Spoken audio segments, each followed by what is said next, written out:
السلام علیکم، اللہم صلی علی محمد وعلی محمد۔ امام مہدی علیہ السلام کا ذکر کیا قرآن میں ہے؟ اس طرح کے سوالات بھی آتے ہیں۔ دیکھیں، ہر چیز قرآن میں ہونا ضروری نہیں ہے بظاہر۔ اس میں دو چیز ہے۔ ایک چیز تو یہ ہے کہ ایک ایسی چیز جو دین کے نام پہ گڑی جائے، بولی جائے، اس کا ذکر نہ تو حدیث میں ہو نہ قرآن پہ، تو وہ قابل شک ہے اور قابل قبول نہیں ہے۔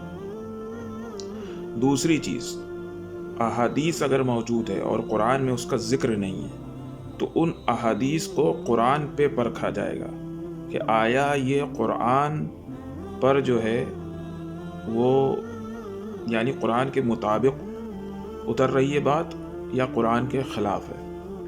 تو احادیث میں امام مہدی علیہ السلام کو لے کے، چاہے وہ اہل سنت ہوں چاہے اہل تشیع ہوں، کثرت سے احادیث موجود ہیں۔ امام مہدی علیہ السلام قیامت سے پہلے آئیں گے اور آپ ظہور فرمائیں گے اور آپ کی حکومت ہوگی۔ اب ہم یہ دیکھتے ہیں کہ کیا قرآن کے مطابق وہ احادیث موجود ہیں، حالانکہ بہت کثرت سے، مگر کیا قرآن کی روح سے کوئی انڈیکیشن ہمیں اس طرف دکھتا ہے یا نہیں دکھتا ہے؟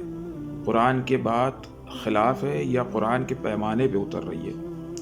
تو یہاں پر ہم 5 آیات جو ہے اس کو پیش کریں گے اور اس کے بعد بات کو پیش کریں گے۔ پہلی آیت جو ہے وہ سورہ انبیاء کی جو سورہ نمبر 21 ہے 21، اس کی آیت نمبر 5 ہے۔ بسم اللہ الرحمن الرحیم۔ وَلَقَدْ كَتَبْنَا فِي الزُّبُورِ مِن بَعْدِ الذِّكْرِ أَنَّ الْأَرْضَ يَرِثُهَا عِبَادِيَ الصَّالِحُونَ، اور ہم نے ذکر کے بعد زبور میں بھی لکھ دیا ہے کہ ہماری زمین کے وارث ہمارے نیک بندے ہی ہوں گے۔ تو ابھی تک، اب یہ قرآن کی آیت ہے، ابھی تک یعنی قرآن کے نازل ہونے کے بعد ابھی تک اس زمین کے وارث تو نیک بندے نہیں ہوئے۔ کچھ اگر فتوحات بھی ہوئے ہیں تو وہ ایک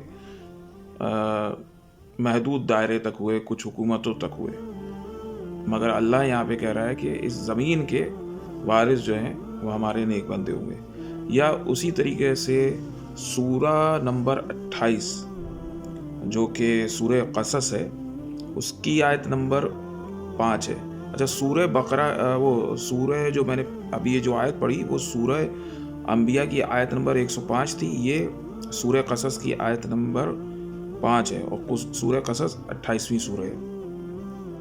وَنُرِيدُ أَن نَمُنَّ عَلَى الَّذِينَ اسْتُضْعِفُوا فِي الْأَرْضِ وَنَجْعَلَهُمْ أَئِمَّةً وَنَجْعَلَهُمُ الْوَارِثِينَ، اور ہم یہ چاہتے ہیں کہ جن لوگوں کو زمین میں کمزور بنا دیا گیا ہے ان پر احسان کریں اور انہیں لوگوں کا پیشوا یعنی ائمہ بنائیں اور زمین کا وارث قرار دیں۔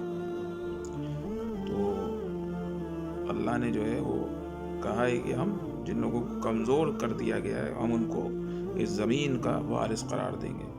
یا اسی طریقے سے سورہ نور جو 24واں سورہ ہے اور آیت نمبر 55 ہے، اس میں اللہ فرماتا ہے اللہ نے تم میں سے صاحبان ایمان و عمل صالح سے وعدہ کیا ہے کہ انہیں روئے زمین میں اس طرح اپنا خلیفہ بنائے گا یعنی جانشین بنائے گا جس طرح پہلے والوں کو بنایا ہے، اور ان کے لیے اس دین کو غالب بنائے گا جیسا کہ ان کے لیے پسندیدہ قرار دیا ہے، اور ان کے خوف کو امن سے تبدیل کر دے گا کہ وہ سب صرف میری عبادت کریں گے اور کسی طرح کا شرک نہ کریں گے، اور اس کے بعد بھی کوئی کافر ہو جائے تو در حقیقت وہی لوگ فاسق اور بد کردار ہیں۔ پھر سورہ توبہ آیت نمبر 33، یہ نویں سورہ ہے، آیت نمبر 33 ہے، اور اسی طریقے سے سورہ صف کی جو کہ 61ویں سورہ ہے اس کی آیت نمبر 9، یہ دو سورہ میں آیت بالکل سیم ہے، بالکل ورڈنگز جو ہیں زبر زیر سب بالکل سیم ہے، اور وہ آیت ہے هو الذی ارسل رسولہ بالہدی ودین الحق لیظہرہ علی الدین کلہ ولو کرہ المشرکون۔ وہ اللہ وہ ہے جس نے اپنے رسول کو ہدایت اور دین حق کے ساتھ بھیجا تاکہ اپنے دین کو تمام ادیان پر غالب بنائے، چاہے مشرکین کو کتنا ہی ناگوار کیوں نہ ہو۔ تو ابھی تک جو ہے فتوحات تو کچھ ہوئے رسول صلی اللہ علیہ وآلہ وسلم کے بعد، مگر یہ کہ دین کو غالب بنا دیا جائے تمام دینوں پر، تو ایسا مرحلہ، ایسا وقت جو ہے ابھی تک نہیں آیا ہے۔ اور یہ تمام جو آیات ہیں ان کے بارے میں تفسیر اہل بیت میں بھی ذکر ہے کہ یہ آیات سے مراد اہل بیت علیہ السلام کی خلافت اور امامت ہے، اور خاص طور سے امام مہدی علیہ السلام سے یہ متعلق رکھتی ہے۔ السلام علیکم ورحمۃ اللہ۔